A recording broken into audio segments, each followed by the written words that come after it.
快准备！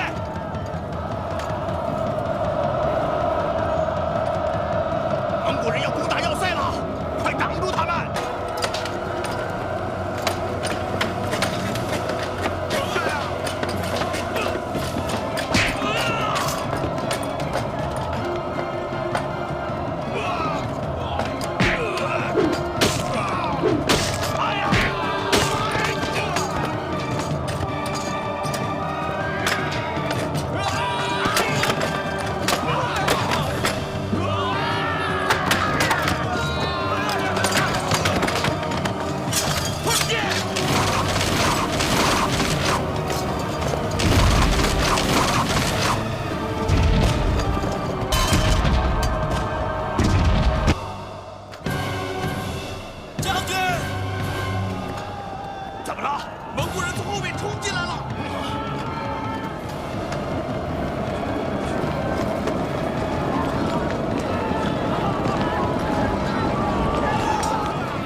活捉他！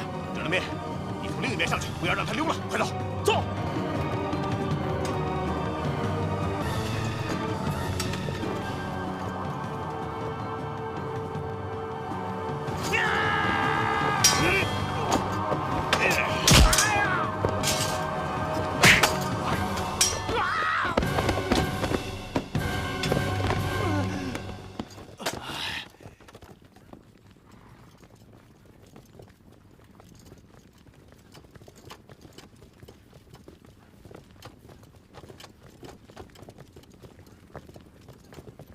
禀报成吉思汗，我们已经占领了整座城。那个罪魁祸首在哪儿？已经抓到了。好，办得好！告诉朱赤和察合台，把那个该死的贪财鬼给我押来，我要亲自处置他。是。务必来。伤亡了多少人？5000人。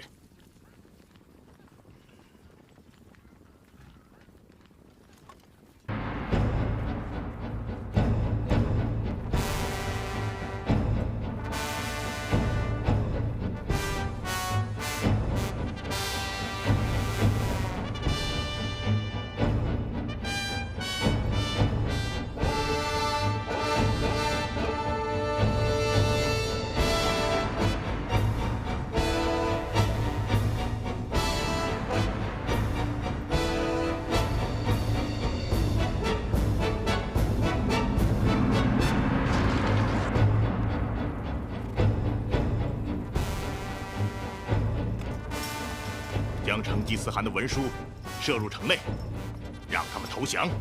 成吉思汗会保护他们的。是，就。城堡高大，听说守城的那位统帅是屡立战功的名将，估计会有一场恶战。大汗命令我们，2个月后与大军会师于他们的新都城下。这块骨头再不好啃，也要把它拿下来。 尊敬的将军，将军，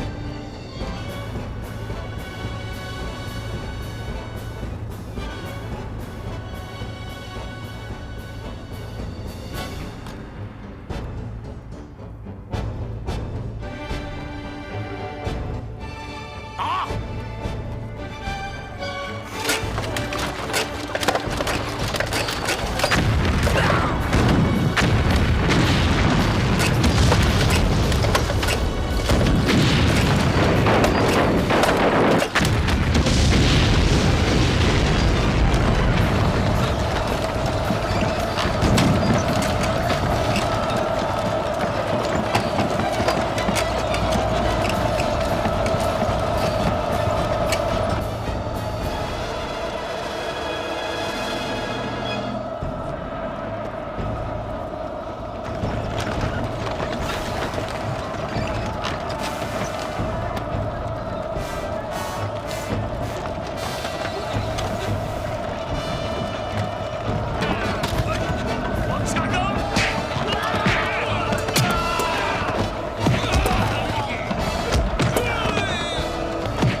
又有一座城丢掉了。你们说我们的常胜军为什么却变成了常败军？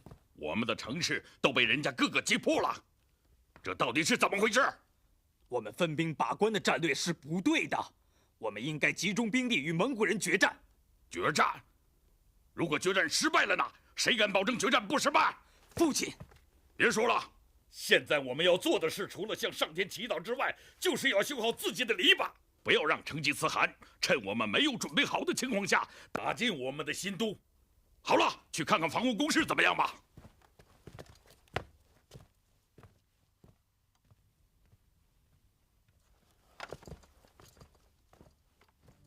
国王陛下，起来吧。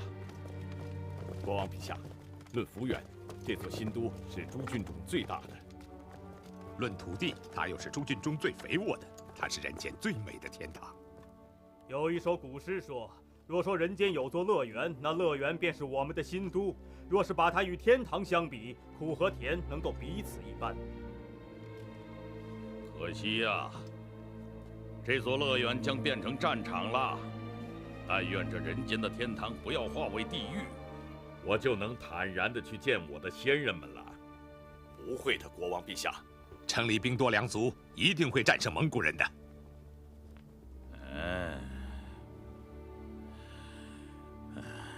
父亲，现在采纳我的意见还不算太晚。你又来了，你能不能让我安宁一会儿？蒙古人给我带来的烦恼已经够多的了。父亲，我们应该尽快把兵力集中到大和天堑一线，以逸待劳，再动员全城的百姓与成吉思汗决战。又是决战！成吉思汗最希望的就是要我们离开城池，同他进行野战，以便发挥他蒙古骑兵的长处。至于动员百姓，那更是无稽之谈。我们刚刚强制地收缴了他们3年的赋税，已经闹得是民怨沸腾。他们还会帮助我们吗？不，成吉思汗到来一定要屠杀无辜的百姓，践踏我们的家园，他们才会激起民怨沸腾。只要父亲您亲自率军决战，我们还会重振英勇无敌的雄风。我认为王子说的很对，我们的军队毕竟是无坚不摧的常胜大军。可是现在上天不再庇护我们了，在厄运没有离开之前，还是分兵把关，慢慢的消耗敌人吧。消耗敌人？成吉思汗的军队已经从入境时的20万增加到30万了。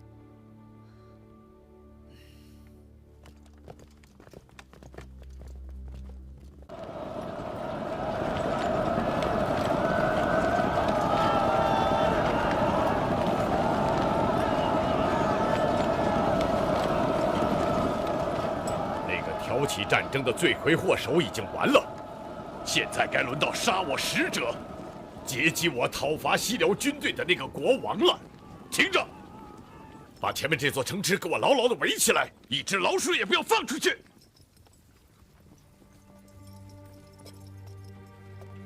我们总算是撤退的及时，否则我们被成吉思汗包围在城里就完了，我的灵魂就会像清风一样，直接从那里飘入了天堂。是啊，可我的灵魂没有和留在城中的几10万居民一起升入天堂，也许今后走到哪里也不会得到安宁了。听我说，将军，你不要难过嘛。等我们突围出来以后，我领你们寻找一个更有利的地形与战机，总有一天我们还会回来的。走。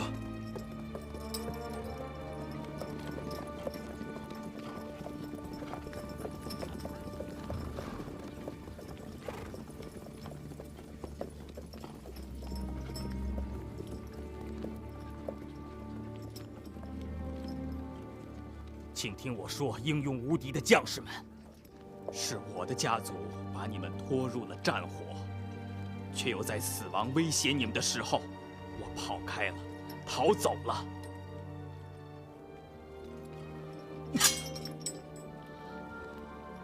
我辱没了这战舰，辱没了我们光荣的军神，辱没了我们勇敢伟大的祖先和美丽富庶的国都。尊敬的王子，已经不可挽回了。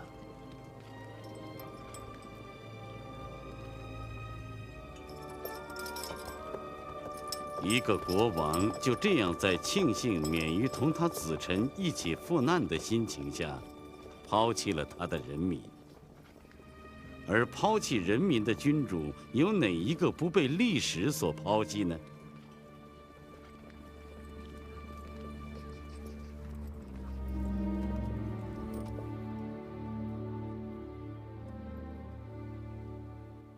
我原以为蒙古人不过是个只会盘马弯弓的牧民和猎人而已，又因为母亲的缘故偏袒了他的侄儿，才激怒了成吉思汗这条蛮牛。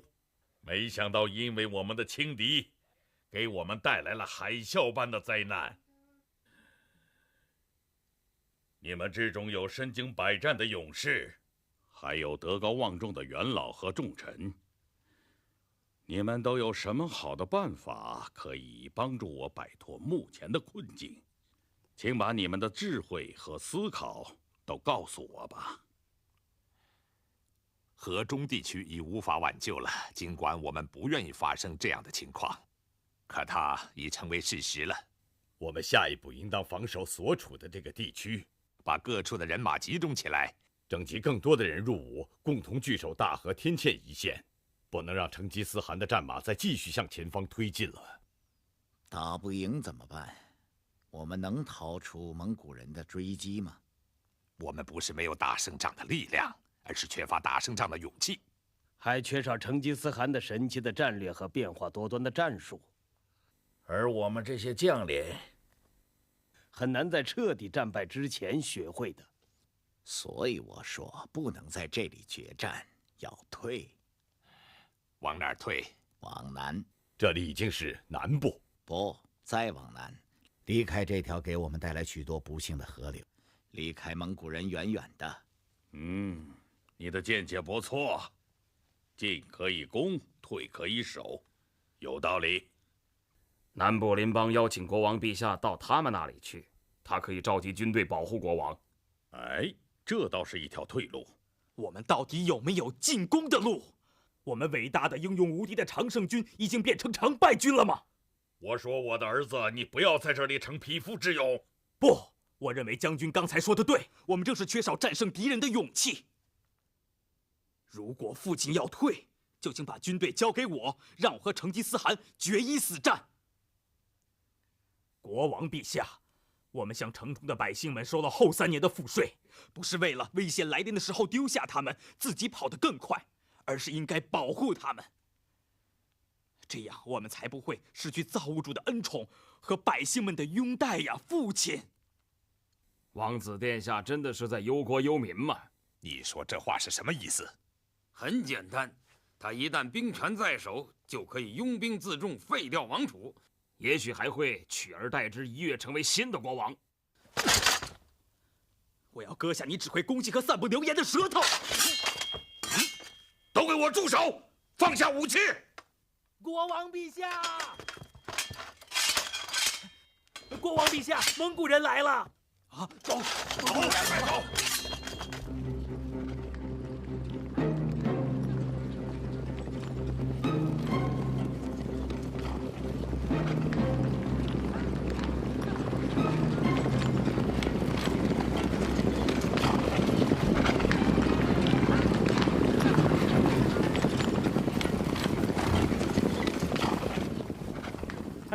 这个国王看起来还挺好客的，做好了饭他就走了。我看天快黑了，小心中了他们的埋伏啊！好，那咱们先吃饭，吃饱了肚子，然后再去追那个饿着肚子的国王吧。下马，吃饭！下马！下马！下马！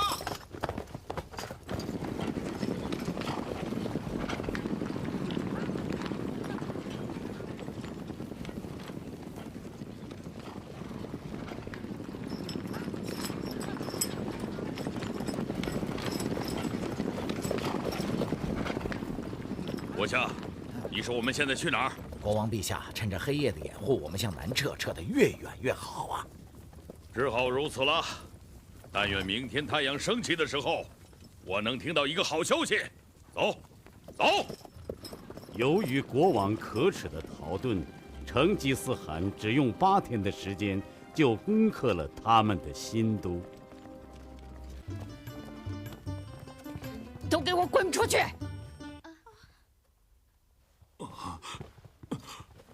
太后，慢！国难当头，你们这些妖女还在麻痹国王的斗志，都给我拉出去砍了！太后，太后，国破家亡，生死莫测啊！你还有心思花天酒地？我怎么生了你这么个无用的儿子？我是无用。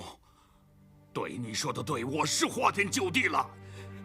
可您让我干了些什么？上天抛弃了我，我还能干些什么？这边和速不台那2个凶神恶煞般的蒙古人，像索命的恶魔一样对我穷追不舍。我上天无路，入地无门了，你还能让我怎么办？你的马刀难道是木头做的吗？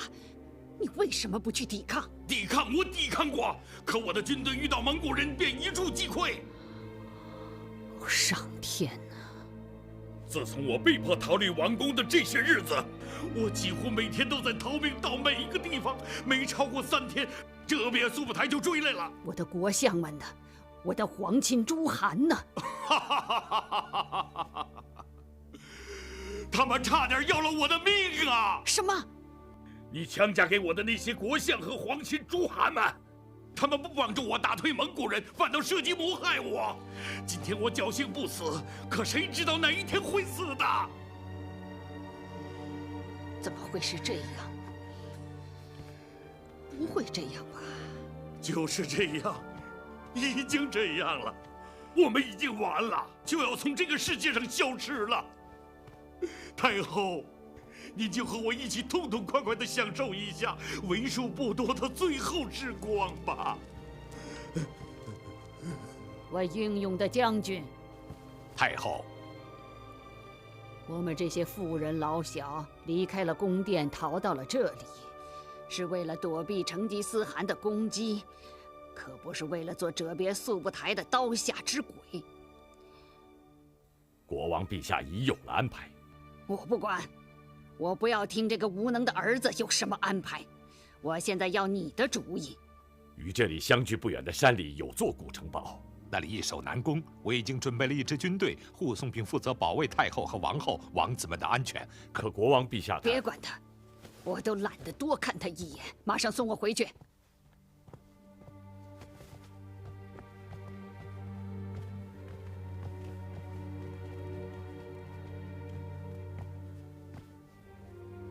你都听到了吧？他骂我无能，我是无能，我是没有什么用了。可我还记得，这次给我们大家带来毁灭性战争的，正是他的娘家侄子，那个该死的罪魁祸首贪财鬼。依我的意思，把这个图财害命窃贼和他抢劫的东西送给成吉思汗，就不会有这场战争了。他听吧。他收了他侄子的一箱珠宝，就把窃贼说成是英雄，把商人说成是间谍。现在蒙古人打来了，国家行将灭亡了。可是他依靠的那些皇亲诸汗，见了蒙古人只会夹着尾巴逃走，一个个的城池都落入了成吉思汗之手。在这无力回天的时候，让我怎么办？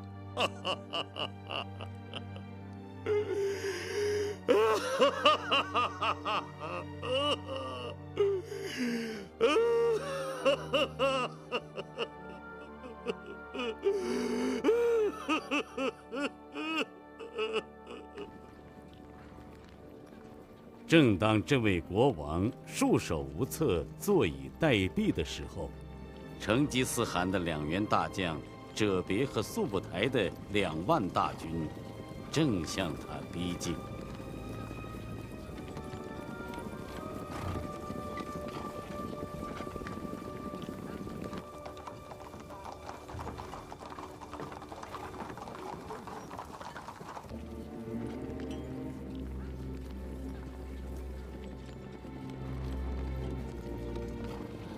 如果说城里的百姓加固了城墙，决胜了堑壕之后，却发现我们已经逃跑了，他们会怎样表达他们的愤慨和失望？逃吧，我们伟大的国王！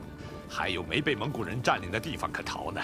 到了他再也无处可逃的时候，您期待的决战自然会到来的。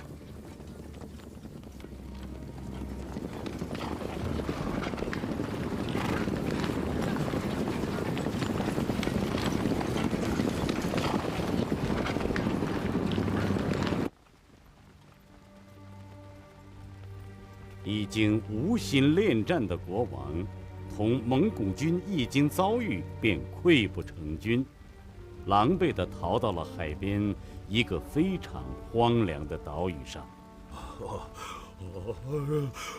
上天保佑我，不要抛弃我。国王的病好些了吗？他得的好像是泪膜炎，腹水越积越多，高烧不退。有没有药？恐怕……那就不必告诉他了，让他安安静静的走进天国的花园吧。又有什么坏消息吗？成吉思汗派他的3个儿子正向我们旧都的那个地方进兵。这倒是意料之中的事情。还有，古城堡陷落了。什么？那太后、王妃、公主还有王子们呢？太后、王妃、公主们做了这边的俘虏，几个小王子已经死了。天哪！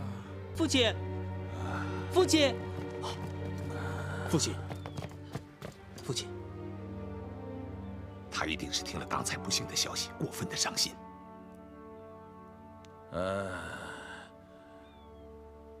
我就要死了。父亲，您不要伤心。先死的亲人在天堂的花园里等着我呢。对后死的亲人，我在天堂的花园里，在那里等着他们。我们一家就要团聚了。我一生征服和统治过多少辽阔的土地啊！可惜，却没有1寸土地可以安放我的坟墓。我只好葬在这个小小的荒岛上了。也好，每天都有海涛声给我奏哀乐，每天都有海。父亲，我的孩子，我告诉你，立你的弟弟为王储，是太后的意思。我一定尽力辅佐弟弟。亲爱的孩子，不是父亲不疼爱你，可除了你哥哥，没有人可以光复我的基业，所以我要立你哥哥为国王。您放心吧，我一点也不怨恨您，一点也不怨恨哥哥。好了，你们有了新的国王。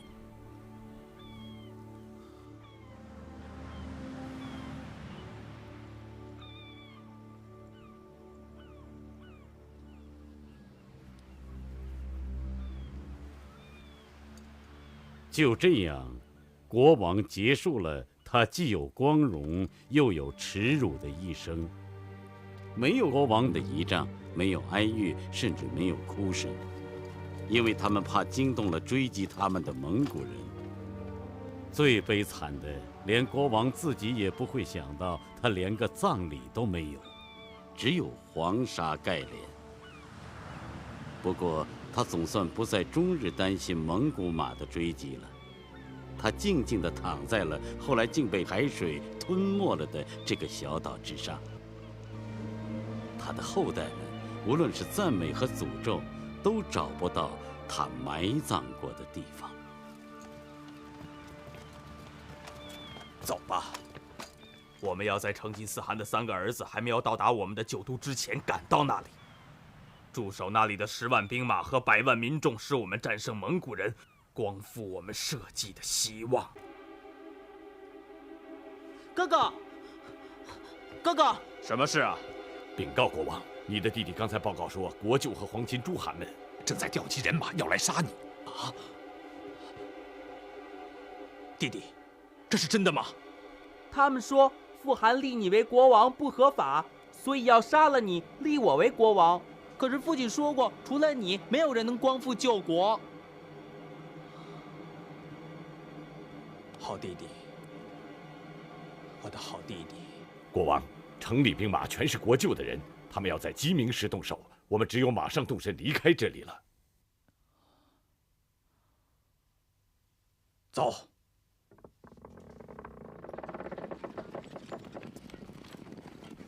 如果没有这些守旧的皇亲诸汗发动的内讧，没有赶走比他的父亲更有胆有识的新国王，也许在这里发生的这一场战争，会有另一种结局吧。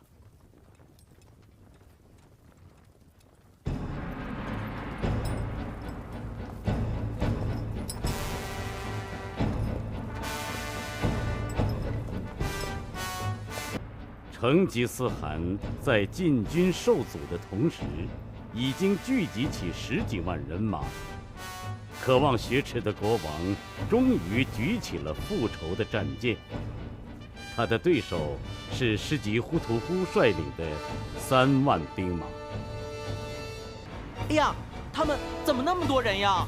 哼，即使他们人再多，我们也是多数。打吧！哪怕是少数，为死难者复仇，这一仗也要打。何况你看，他们已经进入了脸盆一样的地势里，根本无法展开队伍。他们的新国王，咱们试一试大汗的掏心战法，抓住新国王，我们就完全胜利了。我们活捉他！冲啊！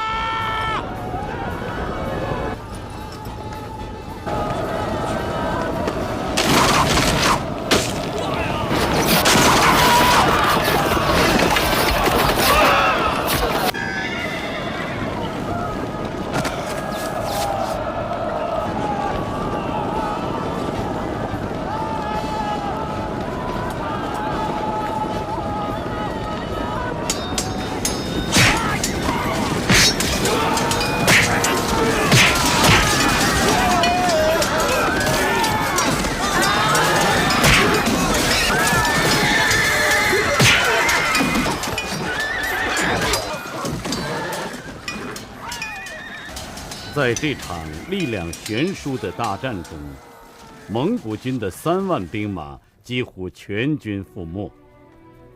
师吉忽图忽只带领100余名将士逃出了重围。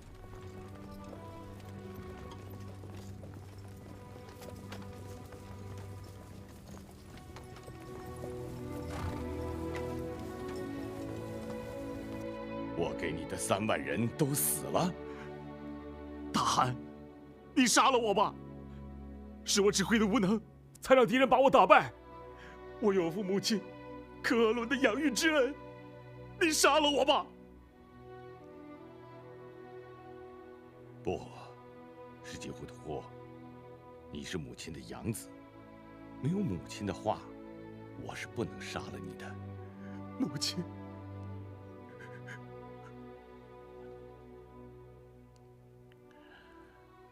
是啊，母亲已经被长生天招去了。那就让我去陪伴他老人家吧。那里已经有博尔忽和赤温侍奉他老人家了。我能做的是，把他喜欢的亲人一个一个完整无缺的带回去，带到他的灵前。大汗。好了，你们带我到战场去，我要去祭一祭那3万亡灵。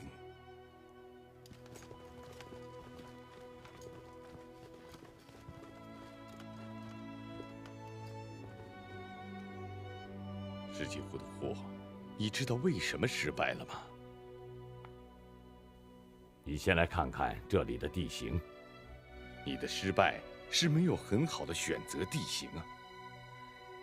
地形怎么了？步兵打仗适合聚在一起排成方阵，骑兵适合分散成3355、45的小队，这样才便于分合进退。我打仗的时候，百骑环绕，可果万众；千骑分张，可赢百里。你在这种盆一样的地形里，3万人簇聚在一起，还能不被包围歼灭吗？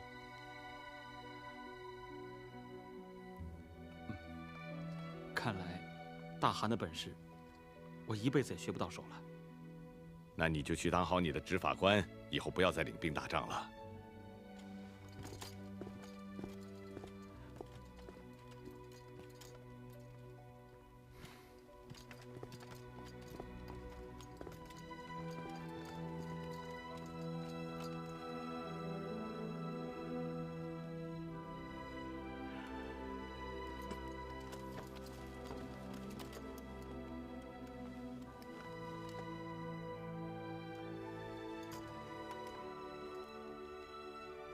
同我一起放过墓的弟兄们，同我一起打过蔑尔乞人、塔塔尔人、扎达兰人、克列布人、乃蛮人的弟兄们，同我经历过千百次征战的兄弟们，你们壮烈的倒下了，带着你们昔日的战功、蒙古勇士的荣誉，倒在了这里。光荣的像蒙古男人追求的那样，到底是躺在战场上了，客死他乡，埋在他乡。愿你们的灵魂安息吧。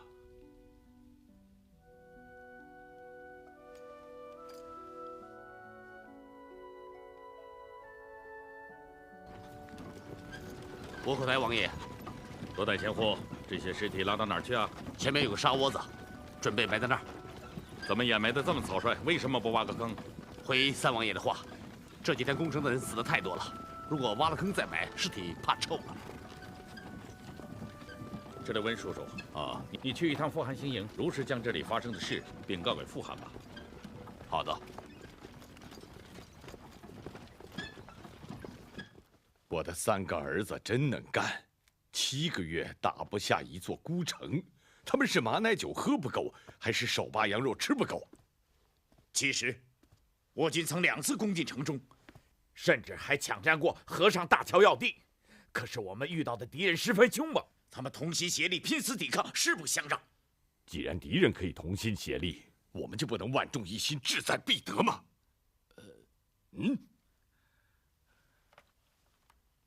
大汗，赤勒温将军可能有难言之隐吧？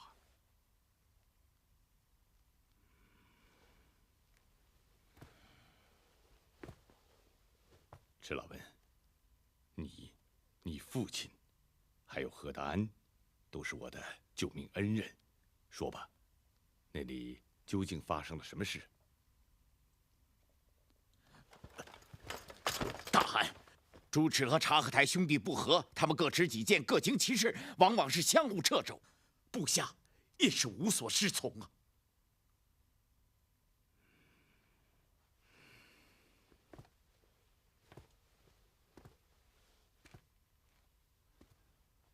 还是为了继承汗位的事吗？这我不知道。大汗，这件事臣倒是偶有所闻。大汗已经把旧都地域封为朱赤王爷的汗国，所以他主张广施仁义，希望敌人起降，为他自己保留一个完整的都城。而察合台王爷的汗国并不在那里，所以目的在于破城劫掠财物，对于这座城市的毁与存完全不顾，所以投降就接受，不投降就消灭，这有什么可争议的？世纪胡德胡在，你随赤勒温一同到旧都那里，宣布撤掉朱赤的统帅职务，由窝阔台担任统帅，限期1个月之内，必须给我拿下旧都。是。富汗，富汗，穆哈图汗在交战中阵亡了。你说谁？察合台尔哥的儿子和继承人穆哈图汗。他在哪儿？尸体已经拉回来了。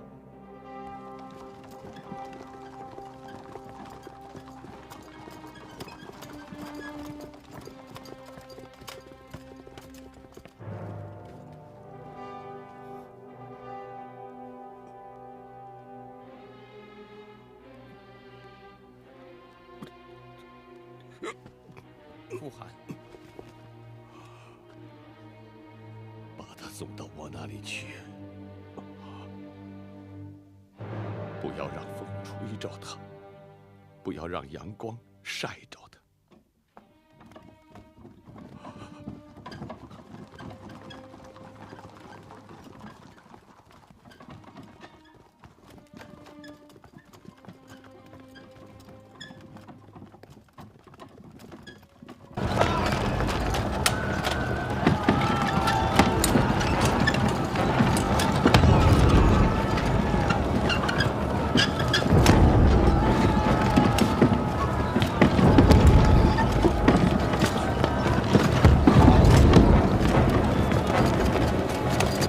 传令下去，即使这座城是大海洋，我也要用黑土把它填平。我要把这里变成沙漠，不让这里再长出任何有生命的东西。是。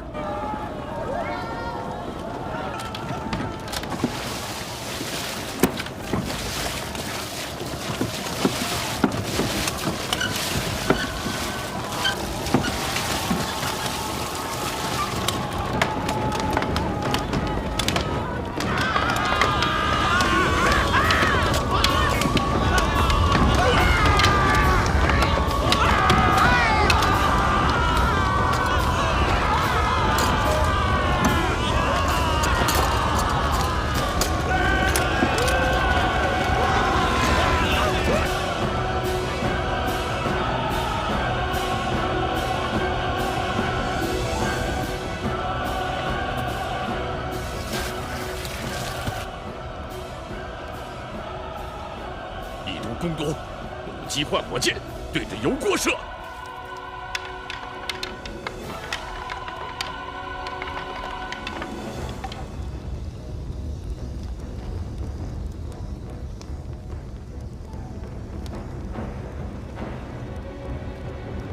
放！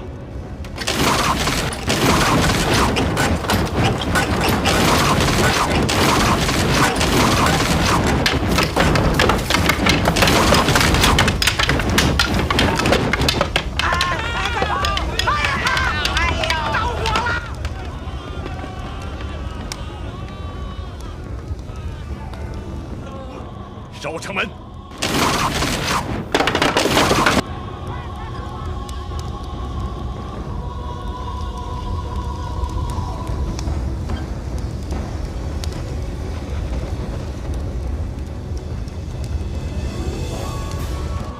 撞碎城门！撞碎城门！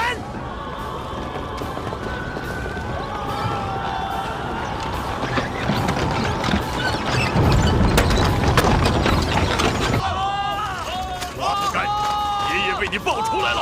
上！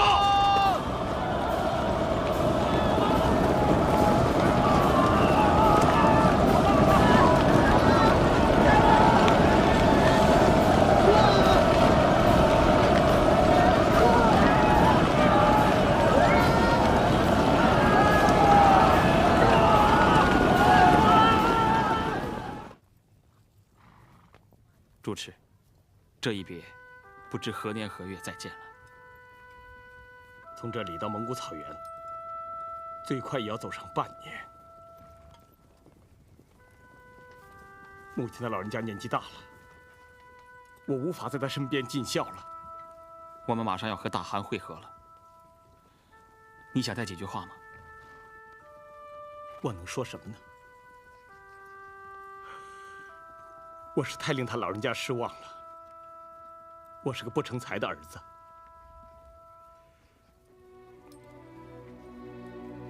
这回也好，我离他老人家远一点，省得惹他老人家心烦。你们走吧。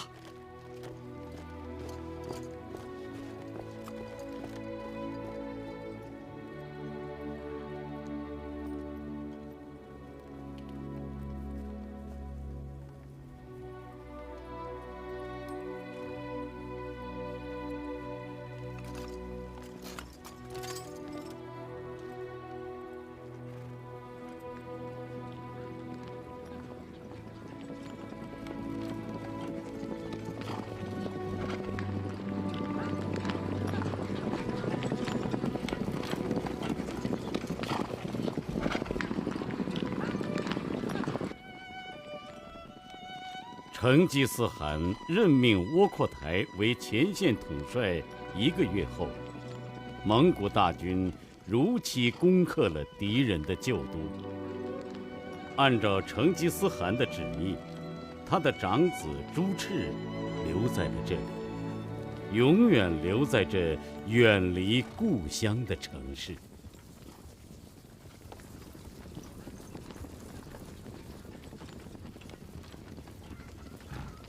傅汗，傅汗，敌人已经越过了大河，逃离了这里，准备甩掉我们。你马上率领前锋部队以最快的速度追上去，咬住他们。是。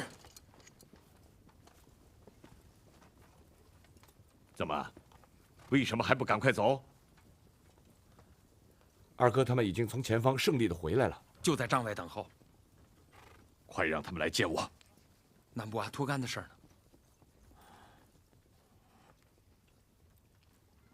瞒过今天，也瞒不过明天，还是把木阿图干的事告诉察合台吧。叫他们进来吧。是。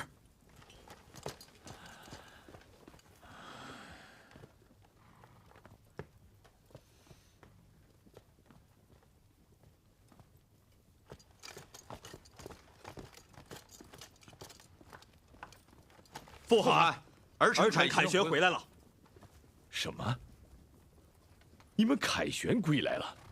你们兄弟之间就像公羊一样的角斗，7个月拿不下一座孤城，死伤了多少蒙古勇士？哪个没有父母妻儿？我回去以后怎么向他们交代？儿臣有罪。还有，按大扎萨令上的规定，攻下城镇凡所获财物，百姓一律充公，统一分配。给参战者和不参战的诺言将领，你们却私分城郭，百姓既没有分给其他将士，也没有贡献韩廷。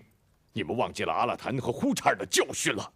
儿臣有罪。窝阔台，你这个样子，我把韩国交给你，怎么放得下心？察合台，你将来要远离三河源头，在自己领地做国王了，你究竟配不配？父汗，是不是你们看我老了？自己的翅膀硬了，我的话你们就可以不听了。尤其是察合台，像一匹没有带过龙头的野马，不听调教。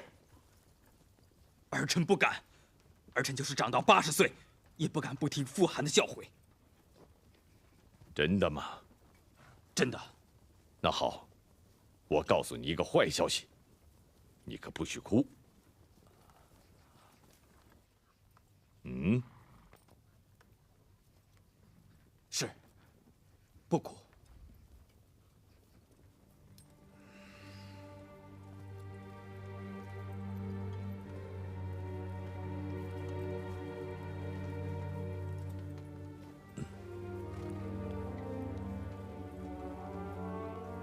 你在你的儿子里选一个继承王位的人吧。你的长子木阿图干，他死了。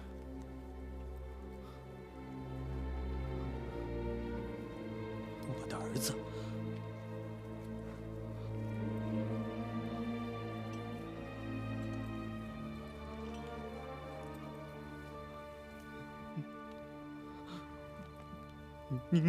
您答应过帮我照顾儿子，您答应的，父汗。我说过，不许哭。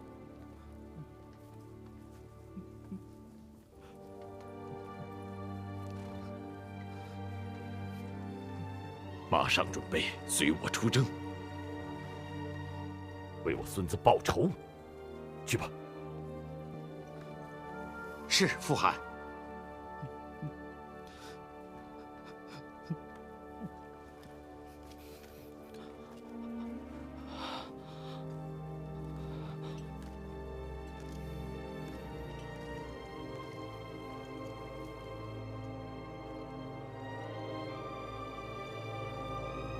哎，二哥，二哥，二哥！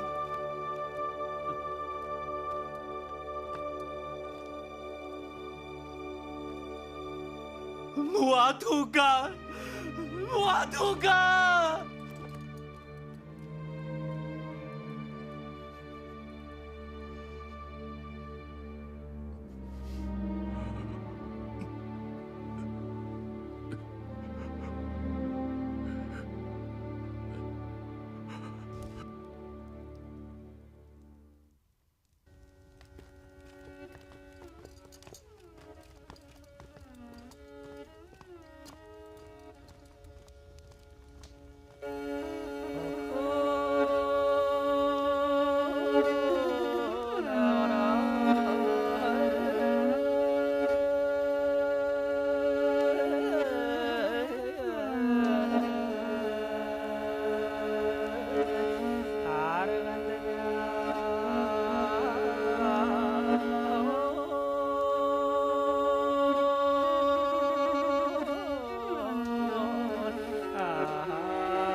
去，叫他们不要唱这种动摇军心的歌。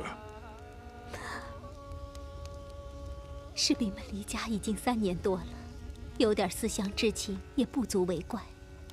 想家就跳跳舞、摔摔跤嘛，还不快去！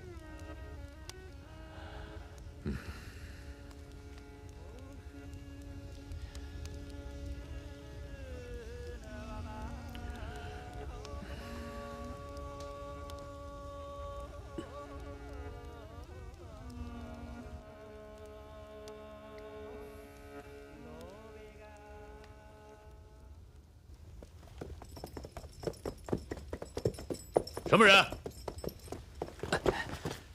托雷王爷的信使要面见大汗，有重要军情禀报。跟我来。哎，什么人啊？托雷王爷派来的信使要见大汗。去吧。走。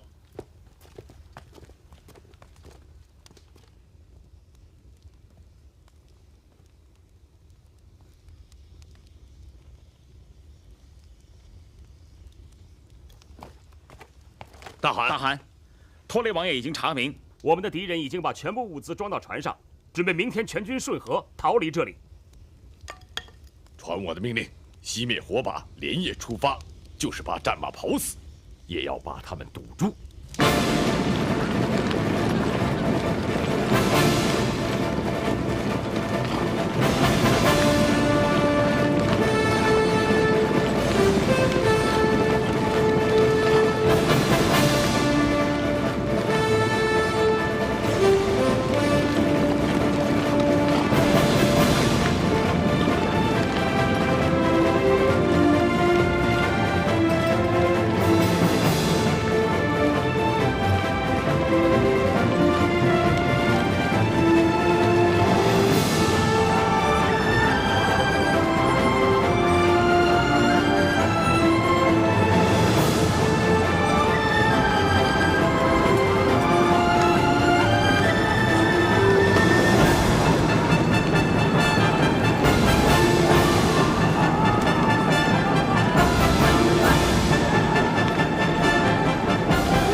决一死战吧！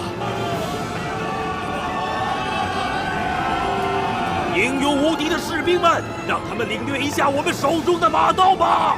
冲啊！父汗有令，不许放箭！国国国王，冲啊！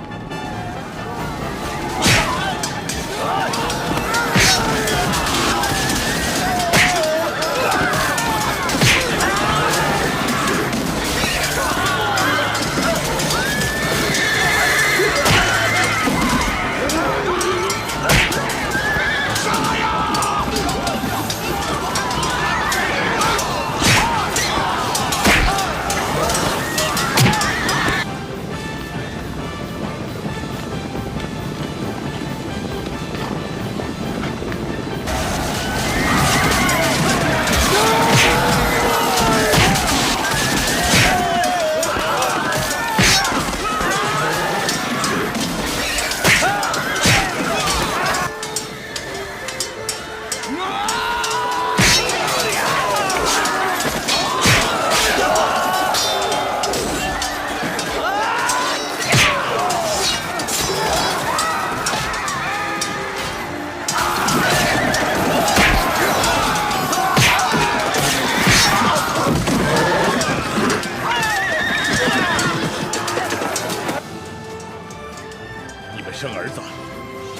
他成为这样的英雄。他今天死里逃生，将来一定能成就许多事业，也要惹出许多乱子来。陛下，快走！快！射死他！慢！我要杀一个受了重伤的英雄。谁有能力在战场上抓住他，谁就是真正的男子汉。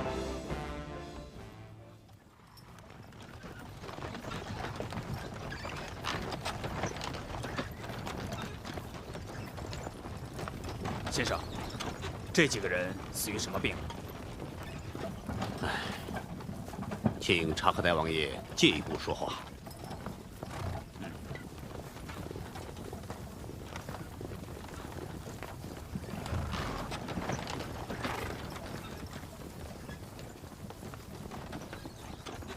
这种病叫斑疹伤寒，病人高烧、头疼、周身发软、眼里充血，身上会有斑疹，这是由人身上的虱子传染的一种瘟疫。很厉害吗？任其蔓延，可使全军覆没。有这么严重吗？本来只要消灭了人身上的虱子，就可能切断传染之媒介，但蒙古的大扎萨令里明文规定，不许洗晒衣服。这就难办了。先生，总要想个法子。我预先存了一些药材，请二王爷按我写的方子把它速速取来，也可做到防患于未然。好，那就请您马上给我写方子，我马上派人去取。请。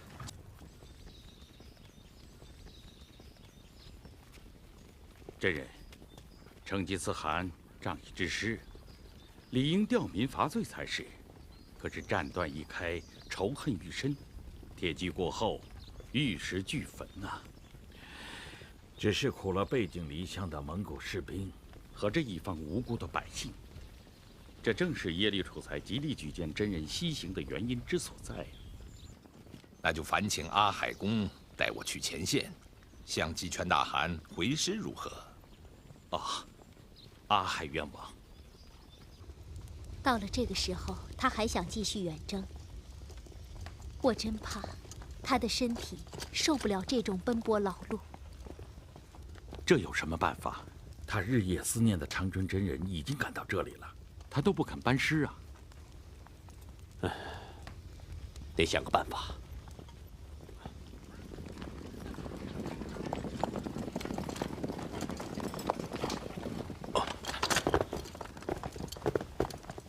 拜见呼兰妃和二位先生，多代千户，这是从哪里来呀？从前方回来，向大汗奏报军情。哎，我有个主意，多代，你过来。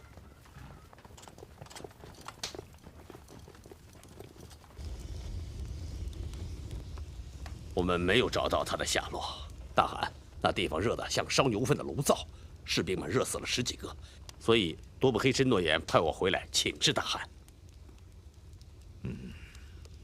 有件怪事儿，不知道该说不该说。什么事？在我回来路过铁门关的时候，忽然听见一声吼叫，我抬头一看，对面山上有只怪兽。什么样子？怪兽？鹿头马尾巴，身上长鳞，五颜六色的，头上长了一只犄角。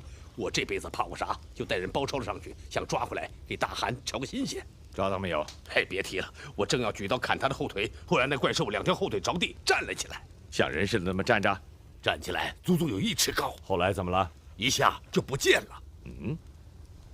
你胡编的吧？奇怪，太奇怪了，怎么会有这么巧的事呢？你说什么？我这几天净做怪梦，也梦见过怪兽。长胡子，你听说过这样的事吗？这个怪兽是什么？听师傅他老人家所言，传说中有此兽，能日行18000里，它的出现可能预示着危险。这个嘛，于我看来是上天的意思。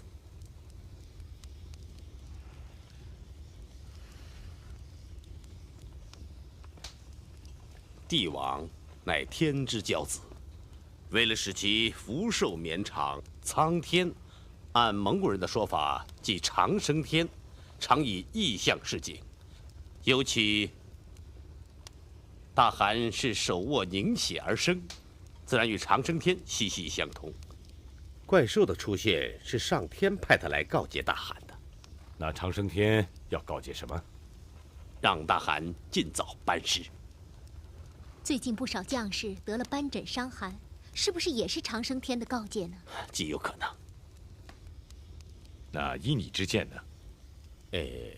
陛下应即刻派人找一个合适的地方备礼祭祀，并即日下诏班师，顺承天意，保护人命。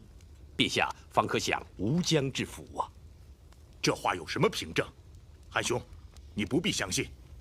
狄首领现在还没有捉到，突然班师不是养肥老虎，留着以后再伤人吗？父汗，我的长子木阿图干不能白死，请您给我一支队伍，让我去追捕杀子仇人，为木阿图干报仇。你懂什么？难道你忘了，去年长胡子说10月15日将有月食，应验了没有？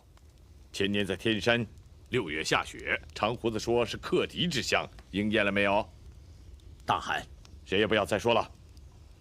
耶律楚材先生，请你替我去铁门关祭祀异兽，回来后马上见我。是。你们都退下吧。是。公元1224年夏天，远征4年的成吉思汗终于回到了草原。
那呀，阿将军，在。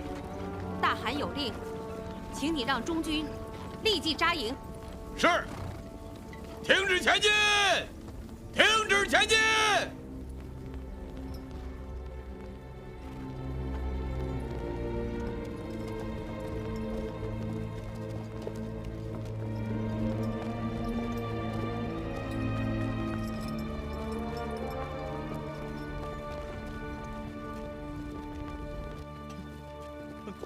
大汗，大汗，大汗，他给谁带孝？大汗，他是木华黎国王的儿子。木华黎国王病故了。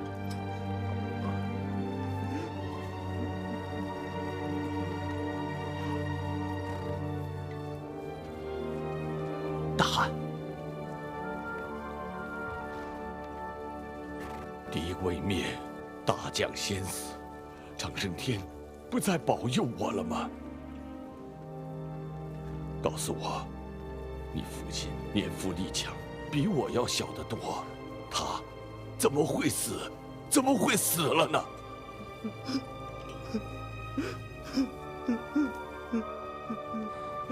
大汗，几年来，木华黎国王与汉军诸万户偏师经营中原，河北之州郡方能皆为我所有。今年初围攻金朝重镇凤翔，眼看即将破城了，可西夏援军突然私自撤退，致使功败垂成。木华黎国王忧愤成疾，不久便一命归天了。又是西夏被蒙，岂止如此！西夏见木华黎国王病故，大汗主力远征，一同经订立盟约，还暗中联络草原诸部，要与大汗抗衡。西夏王，你会受到惩罚的。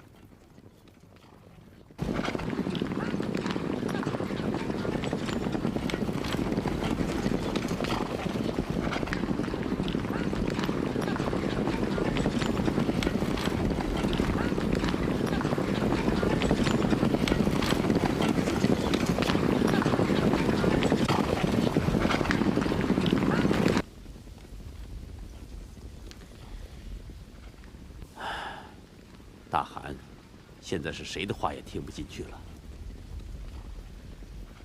让他去吧，这样对他会好一些。这么多天，他一直这么沉闷。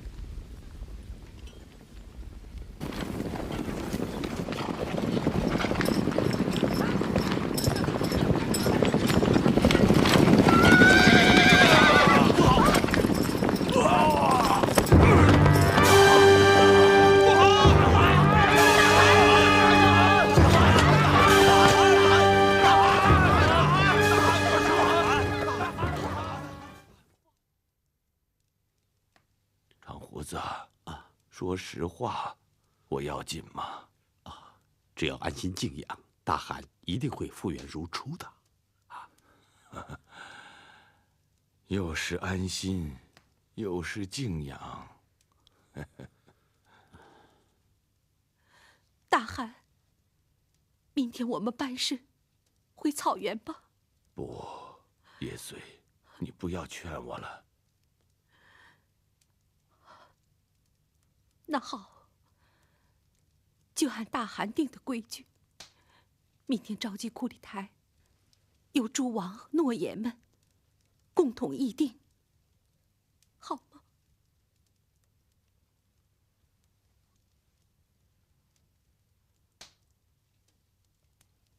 参见大汗。